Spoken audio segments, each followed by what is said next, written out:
वो बिल्कुल झूठी एफआईआर थी। मैं खुद वहाँ खड़ा था, ऐसा कुछ नहीं हुआ। ऊपर सीसीटीवी कैमरे लगे हुए हैं। अगर उस कैमरे की क्लिप दिखाए ना तो देश के सामने सच्चाई आ जाएगी अपने आप। वो सिर्फ और सिर्फ देश का ध्यान भटकाने के लिए इस मुद्दे के ऊपर पूरे देश के अंदर इस बयान के प्रति आक्रोश था। उस आक्रोश से, इस मुद्दे से ध्यान भटकाने के लिए उसने ये प्रोपेगेंडा किया।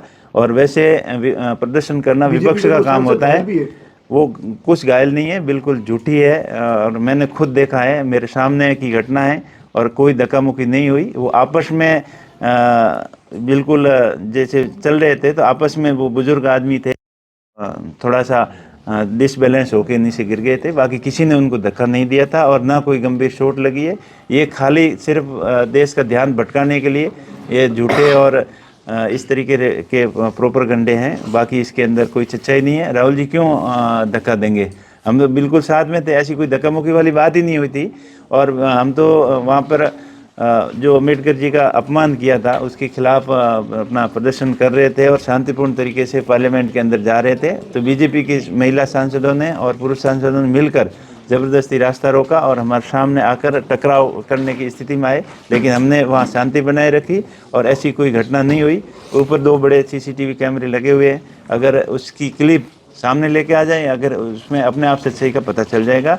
और मैं आपके माध्यम से देश को बताना चाहूँगा, मीडिया के बंधुओं को के माध्यम से, कि इस तरीके की घटना बिल्कुल निंदनीय है। और देश के सबसे बड़े लोकतंत्र के मंदिर के सामने ऐसे ड्रामे करना बिल्कुल गलत है। और इससे ऐसी घटनाओं से लोगों का विश्वास हटता है और सरकार की निष्क्रियता साफ जाहिर होती है। आपके खिलाफ तो मुकदमा, आपके नेता के खिलाफ मुकदमा दर्ज हो गया, लेकिन आपने जो रिपोर्ट दी थी उसमें एफआईआर दर्ज तक नहीं हुई।